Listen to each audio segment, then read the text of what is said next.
seja bem-vindo ao mundo de regeneração. Sinta-se em casa, sinta-se no seu mundo. E gratidão por nos acompanhar em mais um dia de leitura do livro Transição Planetária, de Divaldo Franco. Em que capítulos estamos hoje, Renato? Hoje estamos indo para o capítulo 21, que são as batalhas difíceis. E se você está chegando hoje neste capítulo, saiba que você pode acompanhar os outros capítulos nas nossas playlists. Dá uma olhadinha lá, tem a playlist Divaldo Franco, Transição Planetária, com todas as leituras. E também inscreva-se e acione o sininho das notificações para não perder nenhum vídeo do canal e nos acompanhar daqui por diante. Agradecemos muito o apoio de todos. Isso, continuando então aqui o capítulo 21, as batalhas difíceis. As nossas conversações após a memorável reunião abordaram o tema da mistificação dos espíritos infelizes. Tomada de surpresa ante o desmascaramento do perverso visitante, indagamos ao uso do diretor do nosso trabalho, que, como estava falando no anterior, fala dos espíritos que estavam revoltosos, acharam que tinha caído numa cilada porque eles queriam partir para a guerra, e quando viram lá, não viram que não era nada disso, na verdade tinha muita energia boa de luz ali, e isso revoltou eles. Como se atrevem esses companheiros a tentar expediente de tal porte em um encontro de alta magnitude, conforme aquele do qual tivemos a felicidade de participar? Por outro lado, como se deu a diluição da máscara de que se utilizava o infeliz amigo, procurando ocultar a sua realidade? Nosso benfeitor amigo, sempre aguardando as nossas indagações, solícito esclareceu.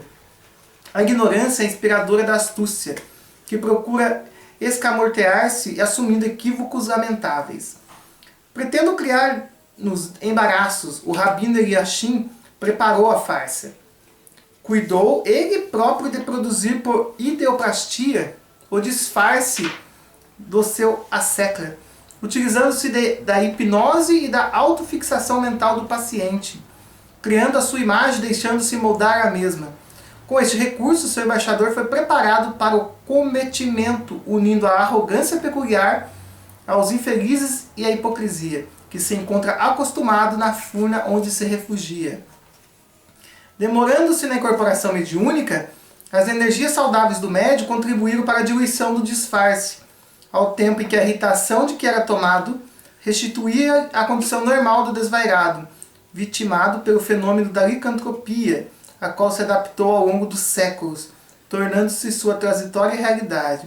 Você viu que interessante que fala que a energia positiva do médico, a energia boa dele, fez com que o disfarce fosse desfeito, Ao mesmo tempo que ele estava com a energia ruim, o espírito, a energia do médico contribuiu para diluir o disfarce daquele espírito. E isso se refere a uma entidade que chegou muito raivosa, atacando o grupo, propondo guerra, disputa, disfarçada como um sacerdote. Sim. Mas ao ser tratado com todo o amor, carinho, não encontrar aquilo que procurava ali de ruim, ele não suportou essa carga dessa energia, dessa proteção, e o disfarce dele se fez, e ele na verdade estava na forma de um lobo, Essa é a forma licantropa. Isso.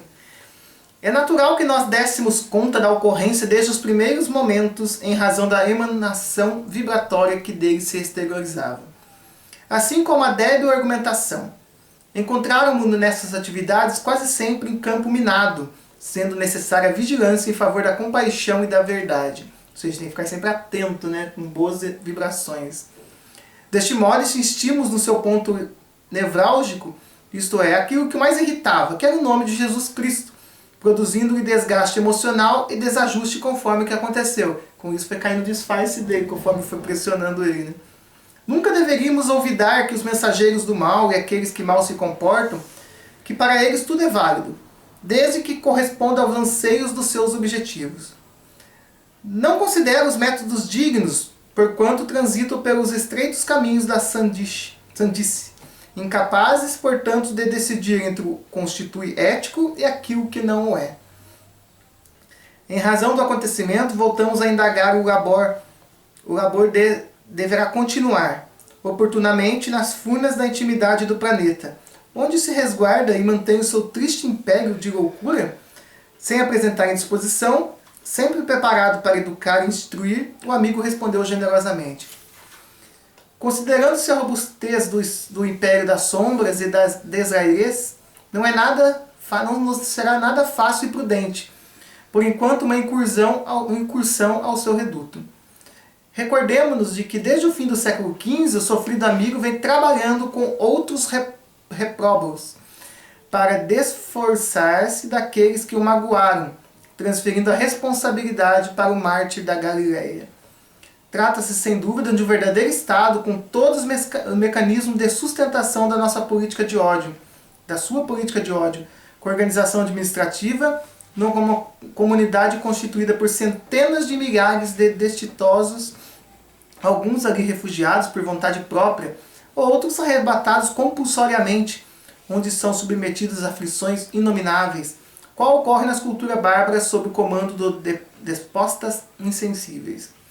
Não vos cumpre violentar os códigos do amor, pois a nossa vontade, ainda que imbuída das melhores intenções, não será acima das soberanas leis da justiça e de misericórdia dos quais ninguém foge.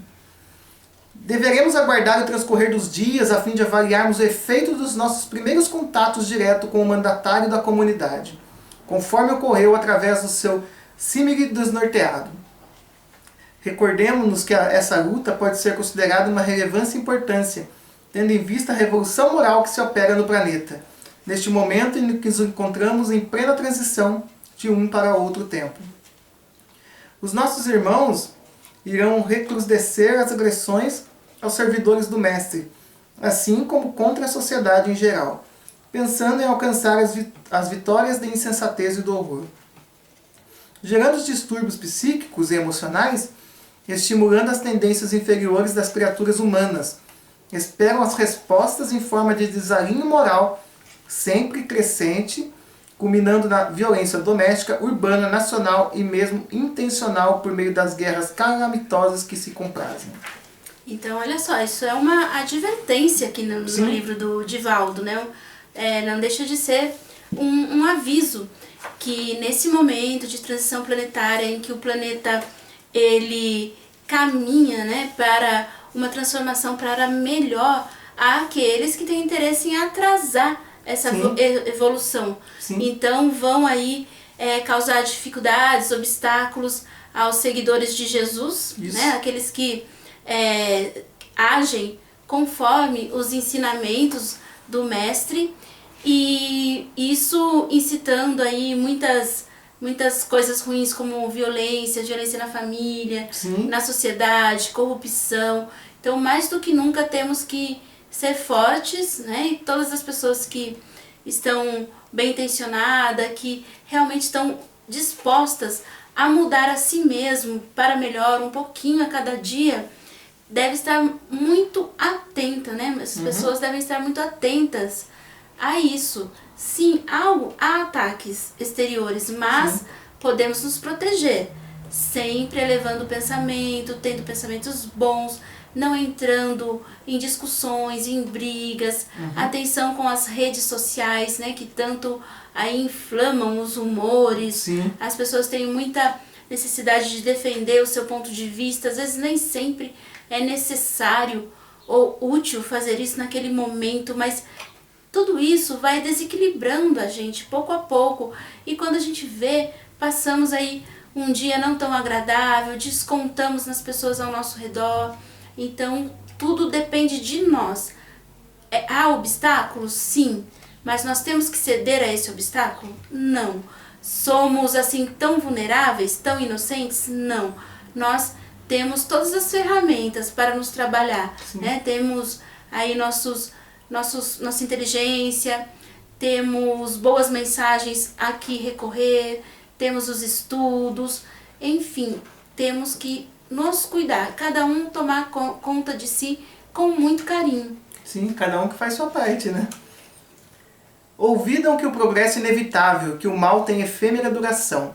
Na alucinação que os toma, perderam a faculdade de racionar com discernimento, nada mais vendo além das suas construções desafiadoras e de suas lutas sem quartel. arrebanhando sempre novos adeptos como vítimas ou solidários. Nosso objetivo é diminuir os efeitos de tão rude comportamento no organismo social, libertando-no das malhas obsessivas, aqueles que nelas tombaram com insensatez e leviandade, diminuindo desta maneira os males que têm lugar na sociedade contemporânea. A solução final está nas mãos do comandante da barca terrestre, nosso mestre e senhor. Não havia lugar para novas interrogações, desde que outros deveres o requisitavam. Permanecemos em nosso centro de atividades enquanto não éramos convocados para novos cometimentos. Reunimos-nos Lopes Neto, Ivon, outros amigos e nós, resolvendo visitar algumas instituições dedicadas ao bem, algumas públicas, governamentais, outras pertencentes a organizações não governamentais, a fim de aprendermos como companheiros dedicados a lições de bem servir. Elegemos inicialmente um hospital público de emergência, e não pudemos ocultar o constrangimento que nos tomou conta ao observarmos o volume de enfermos e sofredores, assim como a indiferença com que eram tratados. Eles foram no hospital na Terra. A sala estava repleta, assim como o corredor mal cuidado, onde predominavam o descaso com a vida humana e a agressividade de alguns funcionários remunerados para bem servir. Desconsiderados nos direitos de apoio e de atendimento, os pacientes rebolcavam-se nas dores mais diversas, lutando por uma vaga para chegar ao médico, normalmente indisposto, talvez pelo cansaço ou pela saturação, demonstrando a falta de ética e de compaixão para com o seu próximo. Certamente não se poderia atender a todos de uma só vez. Nada obstante, seriam possíveis a gentileza, a paciência, a misericórdia para com os aflitos. O intercurso entre encarnados e desencarnados era assustador. A maioria dos pacientes apresentava dolorosos quadros de perturbação espiritual, em variado grau de profundidade, desde obsessão simples a subjugações e vampirizações pertinazes. Chamou-nos a atenção um senhor de 60 anos, aproximadamente, que se encontrava numa cadeira de rodas, no corredor estreito, banhado de auge do suor, com graves problemas cardiológicos, cuja esposa suplicava por atendimento de emergência. A funcionária mal disposta acusava o médico de ainda não ver chegado, não vendo outra senão a alternativa de procurar socorro num outro noscômio.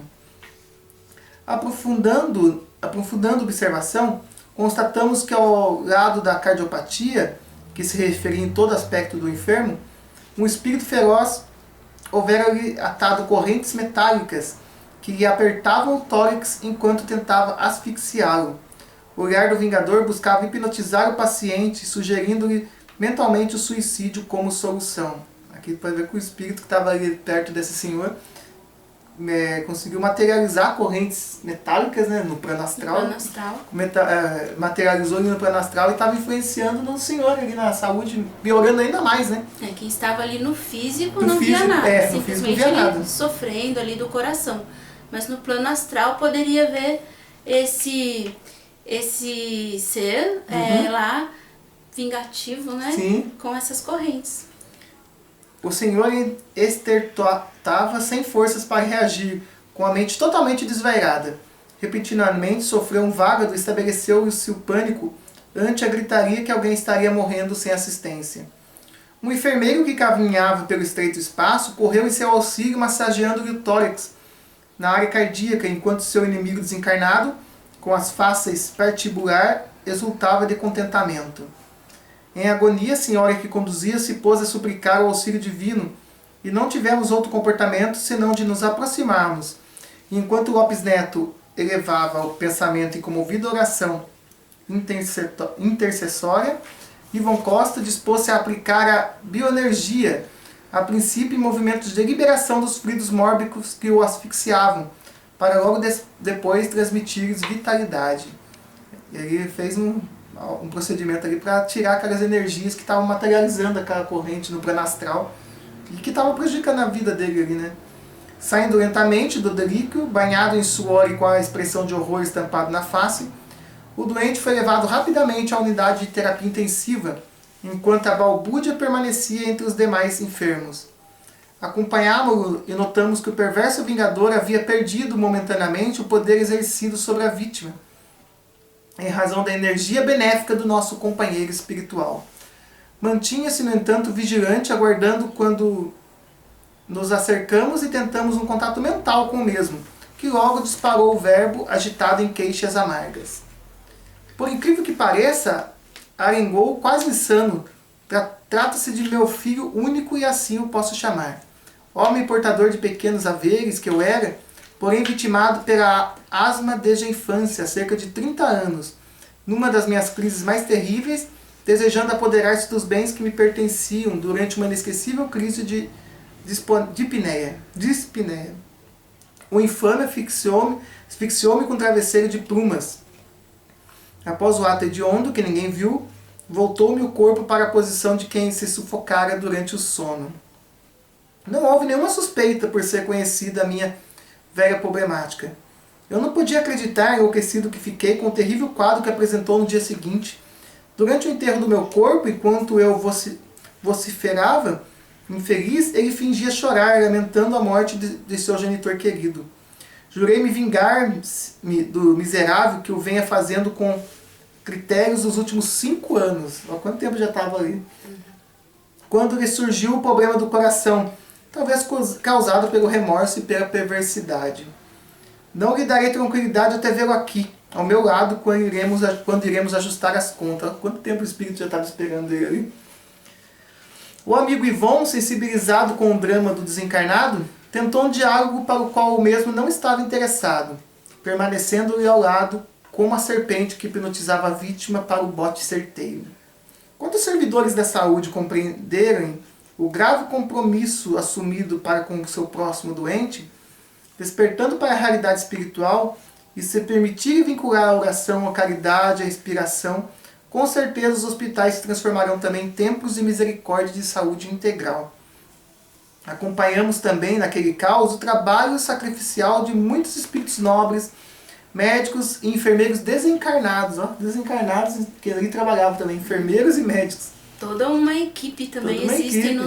nos hospitais, nos pronto-socorros, Sim. né? Assim, o plano físico nunca está sozinho. Sim, sempre tem a companhia, né?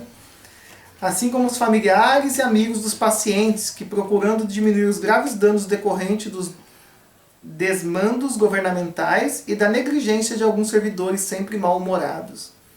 Compreendemos que nada mais podíamos fazer naquele instante, e após acompanharmos diversos outros casos estarrecedores do intercâmbio infeliz entre as duas populações, a terrestre e a espiritual, na área de saúde, rumamos a um lar de meninas, dirigido por uma ONG que desfrutava de elevado conceito ético na cidade. Não tivemos dificuldade em encontrar a instituição com uma boa arquitetura, sendo um edifício espaçoso e asseado, onde crianças que não conheceram seus pais albergavam-se. Tratava-se de um lar com 80 meninas com idades variadas, entre poucos meses e 17 anos. O berçário era muito limpo, acolhia 12 pequeninas naquele momento, após a refeição, adormecidas, sendo vigiadas por uma servidora da casa. Algumas outras brincavam no pátio amplo e arborizado, enquanto diversas se entregavam aos deveres domésticos, auxiliando na cozinha e na copa, assim como também cuidando dos seus pertences. A diretora era uma senhora viúva, de aproximadamente 55 anos, jovial e dinâmica, portadora de excelentes vibrações, simpática e sinceramente devotada ao labor que se entregara, sem qualquer tipo de remuneração. Fazia aquilo sem ganhar nada, hein? De formação religiosa católica, pessoalmente mantinha-se vinculada a Santa Teresinha de Jesus, a quem entregava o seu trabalho a fim de que fosse encaminhado ao Senhor, procurando infundir em todos os que serviam na instituição os sentimentos de bondade, de cortesia e de amor para com as crianças, assim como reciprocamente. Diversas mãezinhas desencarnadas velaram pelas filhinhas, procurando auxiliar os servidores dedicados, enquanto outras, ainda em aturdimento, não compreendiam bem o que lhe houvera acontecido, mas davam-se conta da presença daquelas almas queridas. Espíritos bons e laboriosos, nesse clima de elevadas vibrações, contribuíam para o bem-estar de todos, mantendo a harmonia e alegria de viver, que se manifestavam entre os que ali residiam ou apenas trabalhavam. Como resultado feliz, o serviço transcorria de maneira exitosa, enriquecedora, cheia de compensações emocionais. fez-nos muito bem a visita, né? Porque nos facultou constatar que o primeiro passo para a vitória do bem é a transformação moral da criatura para o melhor, superando as más inclinações e adotando os comportamentos saudáveis. É o que a gente fala, né? A evolução moral tem que acompanhar também, né? Não só a evolução científica do planeta, como a gente tem acompanhado, tecnológica, a moral também. A grande e a grave batalha sempre há de se travar nas paisagens íntimas de cada qual, a fim de que opere a instalação do amor e, na verdade, dos sentimentos.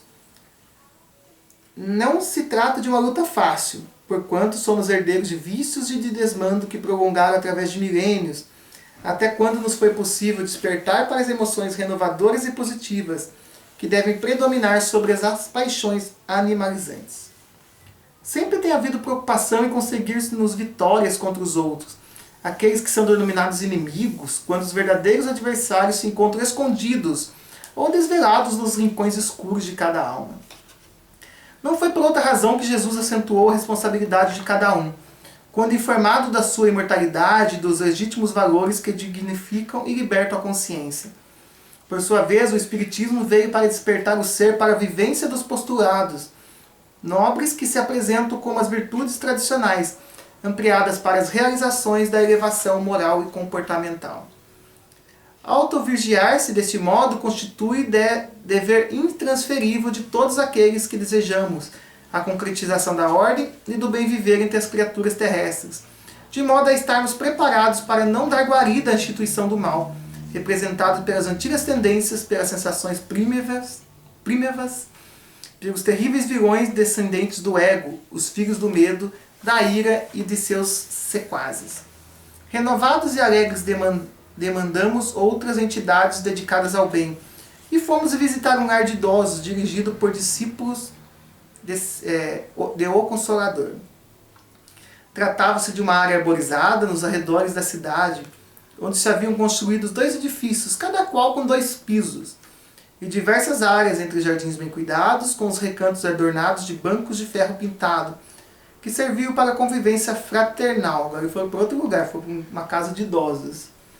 Um dos edifícios era totalmente dedicado aos pequenos e confortáveis apartamentos, ora masculino, ora feminino, evitando qualquer tipo de segregacionismo, tendo como referência os núcleos familiares convencionais.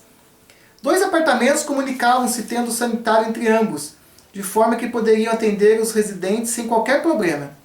2 camas asseadas compunham o dormitório simples, tendo ao lado de cada uma pequena mesa onde se colocavam objetos de uso pessoal, fotografias de seres queridos, livros. Os pacientes, algumas vezes em idade avançada, com distúrbios de senilidade, assim como as enfermidades dilaceradoras, eram tratados com muito carinho e bondade. Diariamente havia estudo do Evangelho segundo o Espiritismo, eles estudavam o Evangelho segundo o Espiritismo de Allan Kardec, em cujas ocasiões o importante tema da morte era examinado criteriosamente, sem ameaças de punições no além-túmulo, nem privilégios ao despertar-se fora da matéria densa. Tudo era realizado com grande simplicidade, mas com carinho fraternal, que deixava transparecer a consciência do dever e do bem cumprido. Alguns enfermos, em delírio, gritavam ou blasfemavam, riam ou agitavam-se sob o controle do médico de plantão, dos auxiliares, dos benfeitores espirituais que ali mourejavam. Recepcionados pelo irmão Aurélio, encarregado da obra, porquanto fora o seu fundador fazia mais de 50 anos, agora desvestidos da matéria, tivemos a imensa alegria de percorrer todos os setores, ouvindo as explicações do amigo espiritual que prosseguia no afã de que se dedicara na terra. Tomando conhecimento do nosso interesse em conhecer algumas obras de beneficência, para ampliar o nosso aprendizado, o amigo Aurélio indicou-nos uma casa de amor, dedicada ao repouso de pacientes saídos de hospitais, que antes ficavam em desamparo, no difícil período da convalescência, principalmente aqueles que vinham das cidades interiorinas para tratamentos cirúrgicos. Dando-nos corretas informações, demandamos abençoados lar em edifícios modernos de 3 pisos, com diversos setores de atendimentos aos sofredores do caminho, assim como realizando atividades doutrinárias do Espiritismo. Fomos recebidos à entrada por venerável benfeitor da humanidade, que deixara na Terra uma obra incomum na terra da antiga África equatorial francesa e que também cooperava naquele ninho de amor. Surpreendidos pela presença, o sábio amigo percebeu-nos a perplexidade e com naturalidade explicou-nos que o amor não tem pátria, elucidando. Quando jovem, vinculado à música erudita que dedilhavam com brilhantismo no órgão, não vacilei em transferir-me das paisagens formosas do berço natal para o clima asfixiante das florestas africanas, em nome do amor de Jesus e seus irmãos infelizes. Depois da desencarnação, porque atraído pelo afeto dos fundadores deste lar, um casal totalmente dedicado ao bem, na sua sublime expressão da caridade, concordaram em participar do formoso ideal de serviço aos mais carentes. Conduziu-nos a diferentes recintos, especialmente as enfermarias dormitórios, onde se encontravam mulheres e homens em processo de recuperação de tratamento cirúrgico, que foram submetidos, enquanto outros que viviam nas ruas ali encontravam um amparo que predispunha a recuperação para o retorno da vida social. Coincidentemente, naquele momento, adentrava-se os fundadores, abnegado casal dos servidores de Jesus, infatigáveis obreiros da beneficência. A senhora estava aureolada por delicada filigrana de luz, demonstrando grande sensibilidade mediúnica, enquanto o esposo, igualmente confiante do bem, dialogava a respeito das necessidades da casa, que no momento experimentava algumas dificuldades econômicas, questão essa, porém, que não perturbava o seu programa.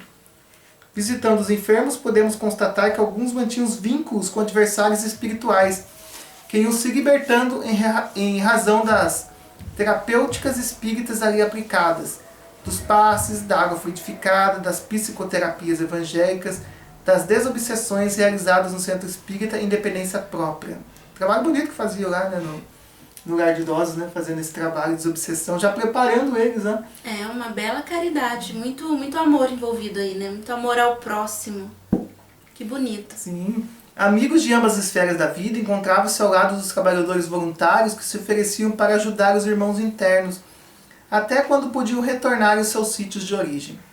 Alguns familiares dos mesmos, hospedados em pensões modestas nas proximidades, também visitavam, agradecidos e tomavam de santas vibrações de paz. Terminado o nosso périplo, agradecemos ao gentil espírito que nos recepcionou e demandamos outras entidades socorristas, adquirindo experiências necessárias ao labor de autoiluminação, verificando não raro o desinteresse da criatura humana comum, preocupada com suas próprias necessidades, assim como dos poderosos do mundo, muitos dos quais totalmente divorciados dos deveres da solidariedade, quem deve viger em todos os corações. Permanecemos também por pouco visitando a antros de drogadição, nas quadras da cidade, nos jardins públicos, becos escuros, onde crianças entregavam-se ao uso do crack, alguns apresentando já os sintomas de derrames cerebrais em ressonância de comportamentos afligentes.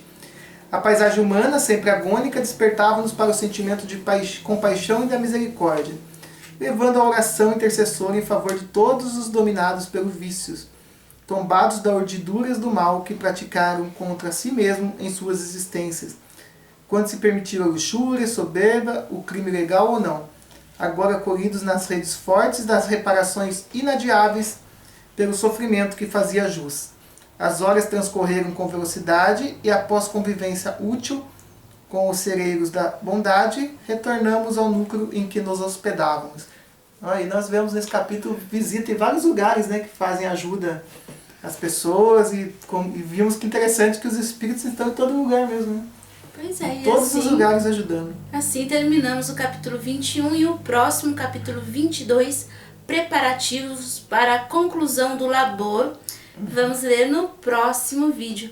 Fique com a gente, não perca, ative o sininho para você ser avisado quando será publicado o próximo capítulo. Não deixe de se inscrever. E o 22, na verdade, é o último capítulo, né? Sim, vamos ao último capítulo. Então não perca terminar. o último capítulo do livro Transição Planetária, do Divaldo Franco. Né, Vanessa? Isso aí, até a próxima. Até Gratidão. A próxima.